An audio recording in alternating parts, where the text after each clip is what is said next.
All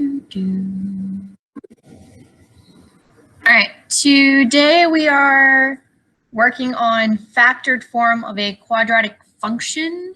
All right, so our lesson essential question is, how is the factored form helpful in solving quadratic equations? And at the end, you'll be able to find the zeros of quadratic functions. All right, so example number 1 is factor a quadratic expression. So I want to factor the expression x squared plus 7x plus 12. So I can use the distributive property, x plus m times x plus n equals x squared plus m plus n times x plus mn. So I need to find two numbers that add to get 7 and multiply to get 12. Well, 4 plus 3 gives me 7, and 4 times 3 gets me 12. So when I factor this out, I get x plus 3 and x plus 4. All right, so the next one I want to do is factor the expression 2x squared minus 5x minus 3. So when the leading coefficient is not 1, I multiply the leading coefficient and the constant, so 2 times 3. Look for factors of this product that add to the middle coefficient. Rewrite the middle term using these factors, then factor by that grouping. So 2 times 3, or 2 times negative 3, is negative 6. I have a sum of negative 5. Well, 1 plus negative 6 would give me negative 5. So I can rewrite this as 2x plus 1 times x minus 3. So the factored form of the expression 2x squared minus 5x minus 3 is 2x plus 1 times x minus 3. All right, so let's try it out. So the first one, factor the expression x squared minus 9. So I'm looking for two factors that when I multiply them together, I get 9, and when I add them together, I get 0. There's a term missing here, the x term. So two factors that I can multiply to get a negative 9 are negative 3 and positive 3, because when I add them together, I will get 0. Okay? Doesn't matter if you put x plus 3 first or x minus 3 first, you get the same thing.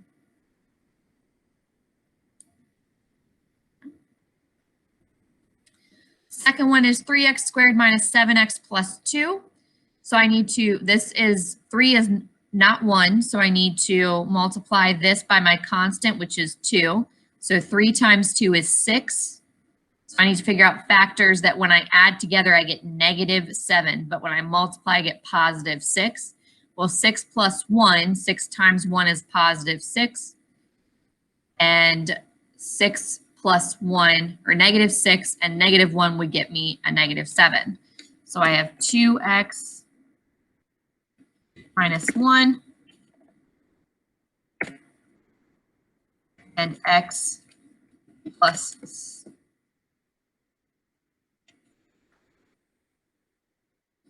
2 times 3 gives me 6, so that gives me 6x, and this is minus, so 2x times negative 3 gives me negative 6x, and negative 1 times x gives me positive x, or gives me a negative x. So when I add them together, I get negative 7x, and then negative,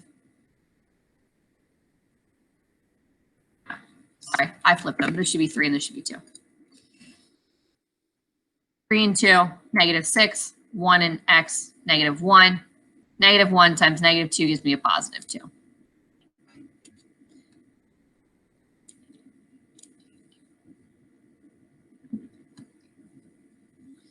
Any questions on factoring a quadratic expression?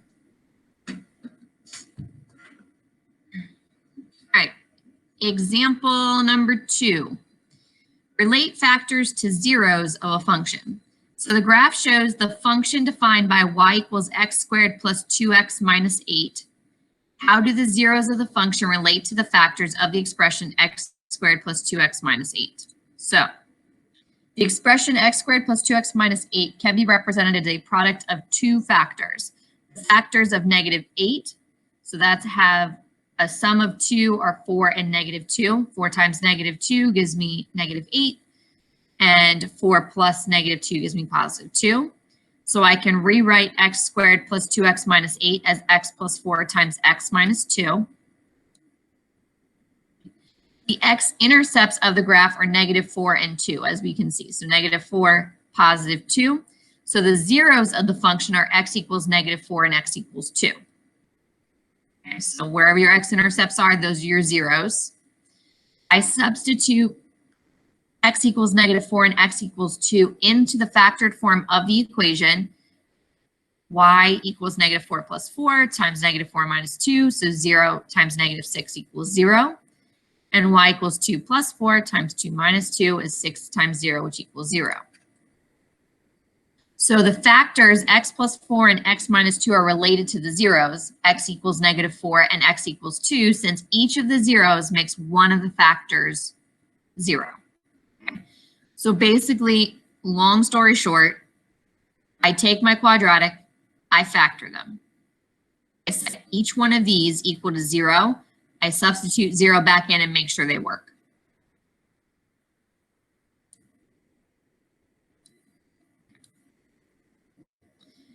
So let's try it out. The graph shows the function y equals x squared minus 9x plus 20. Identify the zeros of the function and how do the zeros relate to the factors of x squared minus 9x plus 20. So the first thing that I want to do is I want to factor this equation. So I need to know what two factors multiply to get 20 but add to get -9.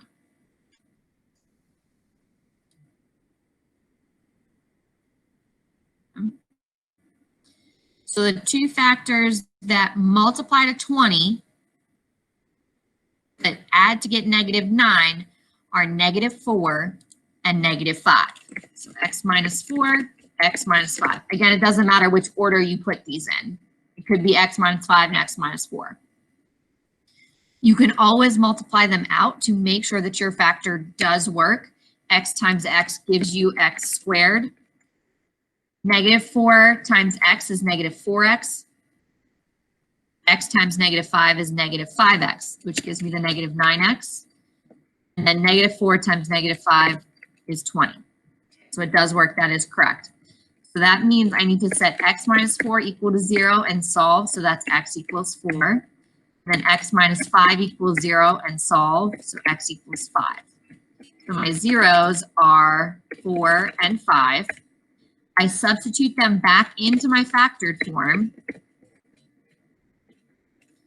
Okay, and they should equal 0. So if I do 4 first, 4 minus 4 times 4 minus 5, so that equals 0 times -1, which equals 0. And then x minus 4, x minus 5 equals 5 minus 4, 5 minus 5 equals 1 times 0, which equals 0. So both of these, so they're related to the zeros, x equals 4 and x equals 5. Since x equals 4 and x equals 5, each make the value of one of the factors 0. So the factors x minus 4 and x minus 5 are related to the zeros x equals 4, x equals 5, since each value of x makes one of the factors 0. Okay, any questions about that one? All right, so concept, the zero product property. So the zero product property states that if a product of real number factors is 0, then at least one of the factors must be 0. So in the case of two factors, if a times b equals 0, then either a equals 0 or b equals 0, or both a and b can be 0. To use the zero product property, rewrite the equation so that it is an expression equal to 0, then factor and solve. Okay. So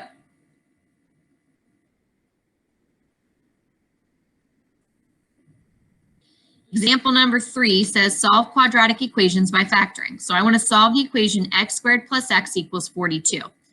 So this is a quadratic equation. I have the x squared here.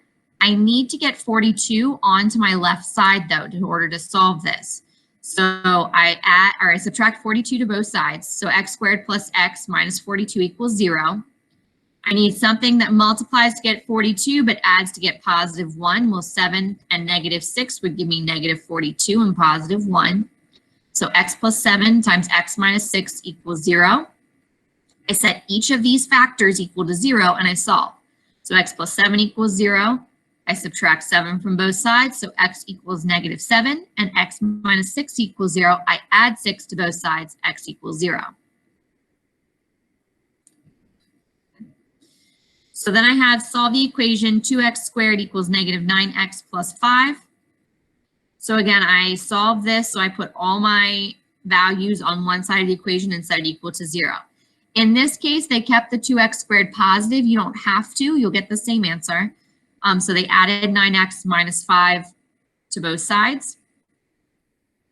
So I have 2x squared minus x plus 10x minus 5. So basically they just factored by grouping. So when we did this, 2x squared minus x, I could take out an x, so I have 2x minus 5, and here I could take out a 5, so I get 2x minus 5, so, or 2x minus 1, so that's one of my factors. And then x and 5 are my other.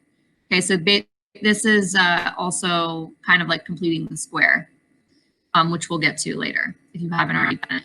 Okay. So x plus 5 equals 0, so x equals negative 5, and then 2x minus 1 equals 0, where I get x equals 1/2. Okay. So 3, it wants me to solve the equation by factoring x squared plus 8x equals 20. So I need to move the 20 to the left side of the equation. So I subtract both sides by 20. 0. Now I need to come up with a number that I can multiply to get negative 20, but add to get 8. Well, 2 and 10 will multiply to get 20 and add to get 8.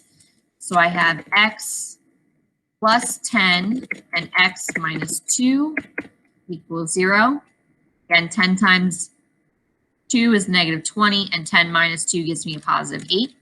So x plus 10 equals 0, so x equals negative 10, and then x minus 2 equals 0, so x equals 2. Negative 10 and 2.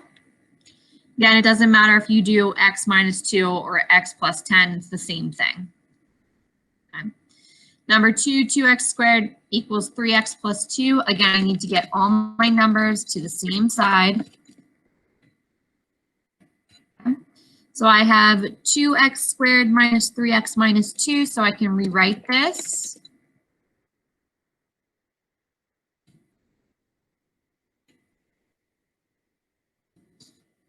Okay. 2 times negative 2 gives me negative 4, which would mean I need to do 4 and 1. So 2x minus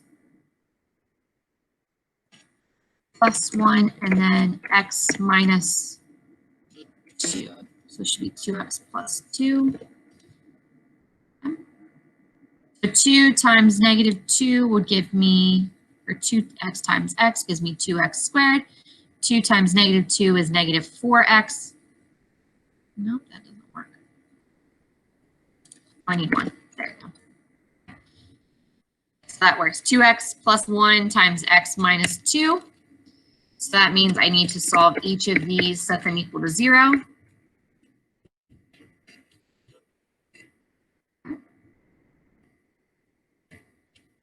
So 2x plus 1 equals 0, so x equals negative 1/2, and then x minus 2 equals 0, so x equals 2. So x equals negative 1/2, and x equals 2. Any questions on those? All right, example number 4, application. Find the zeros of a quadratic function. So here's my quadratic function that they're going to give me. A multi-level driving range has 3 levels. Marco hits golf balls from the 2nd level, which is 32 feet high. The height of a ball x seconds after Marco hits it is modeled by the function h of x equals negative 16x squared plus 16x plus 32. When does the ball hit the ground? So the ball hits the ground when the height h of x is 0. So I need to set this equal to 0 and solve. So I have 0 equals negative 16x squared plus 16x plus 32. I can factor out a GCF or a greatest common factor of negative 16.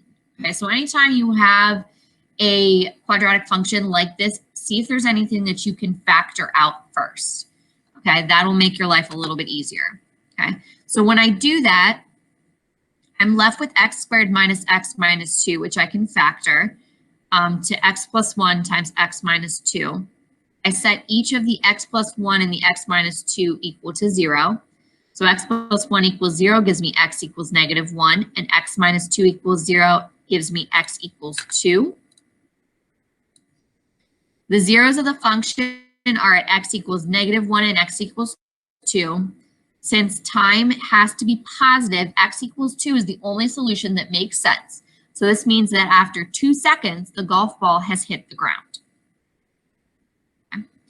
So I factored, I did get 2 solutions, but the negative solution doesn't make sense in this problem.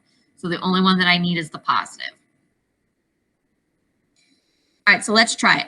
A baseball is thrown from the upper deck of a stadium 128 feet above the ground. The function f of x equals negative 16x squared plus 32x plus 128 gives the height of the ball x seconds after it's thrown. How long will it take the ball to reach the ground? So again, I'm going to set this equal to 0 because that's when the ball hits the ground. H of x has to be 0. That's 128. Okay, looking at this, I'm going to double check and see if any of these numbers I can, coefficients or constants, I can divide by 16 so I can factor something out. I know 16 and 32 work. 128 works as well. So I can factor out a negative 16, which would give me x squared plus minus 2x minus.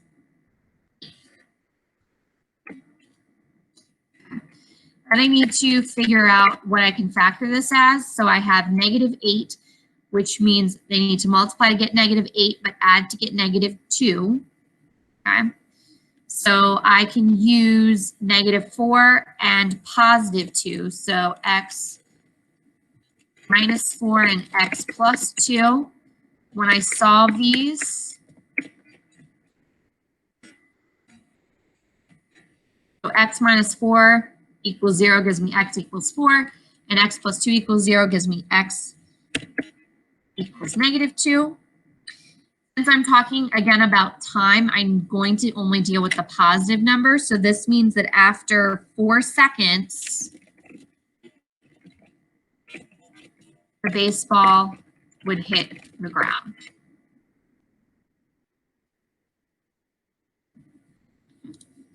Does anyone have any questions on that example? All right, example number 5 says identify the interval or intervals on the function on which the function y equals x squared minus 2x minus 3 is positive.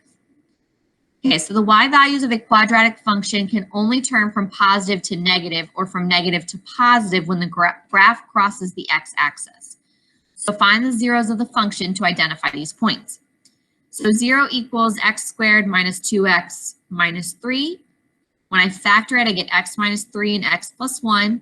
So x minus 3 is positive 3, and x plus 1 gives me x equals negative 1.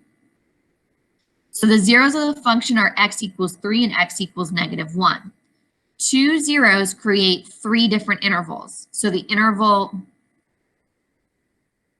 greater than negative 1, the interval between negative 1 and 3, and the interval that's bigger than 3. Okay. So 2 zeros create the 3 intervals. Choose an x value to test in each interval. Substitute the x value into the original expression to determine if the corresponding y value is positive or negative. So x is less than negative 3 or negative 1. So I can pick any value I want. They chose negative 3. Negative 3 would be less than negative 1. Okay. So negative 3 squared minus 2 times negative 3 minus 3. So they took the original equation, this equation, x squared minus 2x minus 3. That's what they're substituting in x for, negative 3 for. Negative 3 squared is 9. Negative 2 times negative 3 is positive 6 minus 3. So 9 plus 6 minus 3 equals 12. So it's a positive number. So anything Any values, x values less than -1 are going to be positive. For an interval between -1 and 3, they chose 1. You could choose 0. If it's an interval between that, I would always recommend 0. 0 is usually your fastest way. So they chose 1. 1 squared minus 2 times 1 minus 3. So 1 squared is 1. 2 times 1 is -2, and minus 3. So 1 minus 2 minus 3 is -4. So that's negative. And then I need a number bigger than 3. So I choose x equals 6. Again, you don't have to choose that number. You can choose any number bigger than 3. So 6 squared minus 2 times 6 minus 3. 36 minus 12 minus 3 is 21, which is positive. So I can graph the function to verify where the function is positive or negative. So we see here -1. All these values are positive. They're above the x-axis. Values between -1 and 3 are negative. They're below the x-axis. And anything above 3 is positive. You don't include -1 and 3 because they're on the x-axis. So they're neither positive nor negative. They're neutral, okay? So the function is positive when the graph is above the x-axis, or on the intervals, x is less than -1 and x is greater than 3.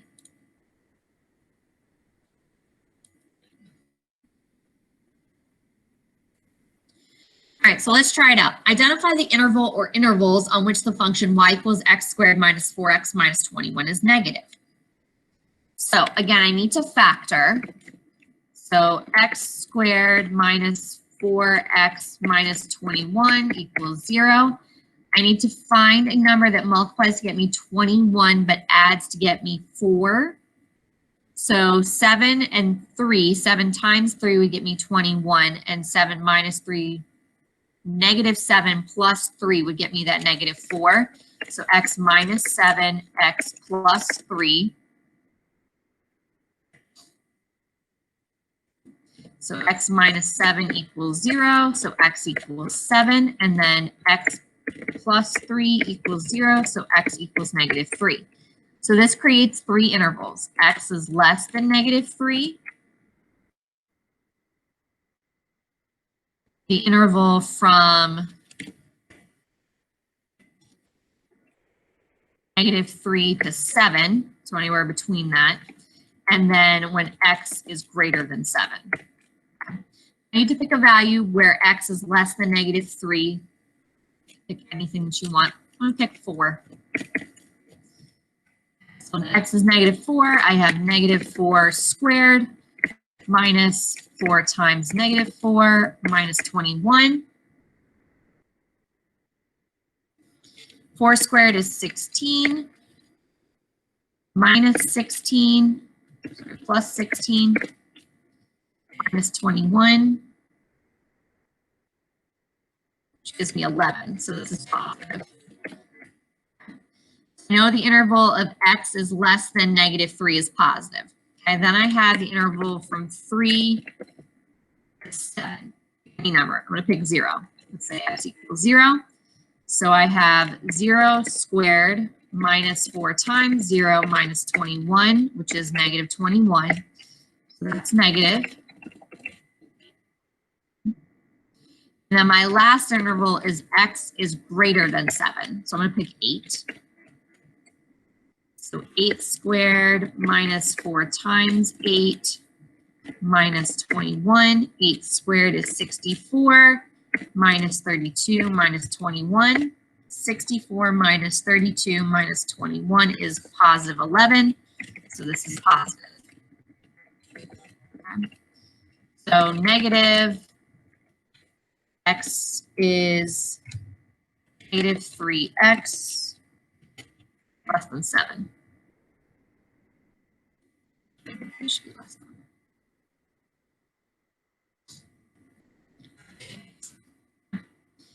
So it's negative between -3 and +7. So it's negative on the interval. -3 is less than x is less than 7. Any questions on that one? All right, example 6, write the equation of a parabola in factored form. So write an equation of a parabola with x-intercepts at -2, 0 and -1, 0, and which passes through the point -3, 20. So I can write the general form of a factored equation, which is y equals a times x minus p times x minus q. Okay. A equals a times x minus -2. There's the first one. Times x minus -1. That's my second x value for my zeros. Okay, so that gives me y equals a times x plus 2, x plus 1. Then I want it to pass through the point -3, 20. Okay, so I substitute in 20 for my y value and -3 for my x value, and I solve for a. When I do that, I get 20 equals 2a. Divide both sides by 2, 10 equals a. So I rewrite my equation, y equals 10 times x plus 2, x plus 1.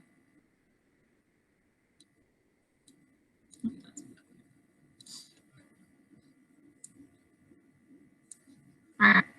So then I write an equation of a parabola with x-intercepts at 3 and -3, and which passes through the point 1, 2. So again, I have my equation. Okay. Oops.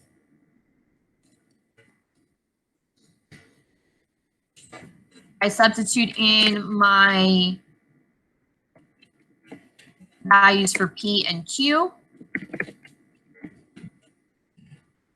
Right. So when I simplify this, I get x minus 3, x plus 3. And I know I want it to pass the point 1, 2, so I substitute in those values. Solve. 1 minus 3 is -2, 1 plus 3 is 4. So 2 equals, that's supposed to be I. -2 times 4 is 8. Okay. Divide both sides, so 2 divided by -. So a equals 2 divided by -8, which equals -1/4. A equals -1/4.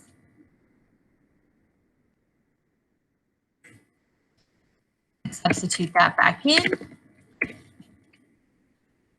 X minus 3, x plus 3.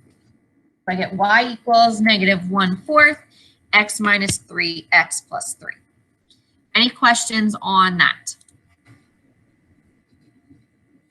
All right, so concept summary, factored form of a quadratic function. So factored form is y equals ax squared plus bx plus c, can be written as 0 equals a times x minus p times x minus q, where p and q are the zeros of the function.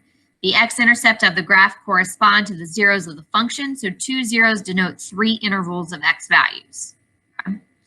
So when I graph it for the function y equals 2x squared plus 3x minus 14, I can write the equation as 0 equals 2x squared plus 3x minus 14 in factored form to identify the zeros. When I factor the 2x squared plus 3x minus 14, I get 2x plus 7 times x minus 2. The zeros of the function are x equals -7/2 and x equals 2. So -7/2 and 2. So the intervals where the function values are positive is anything less than -7/2 and anything bigger than 2. And it's negative between the interval of -7/2 and 2.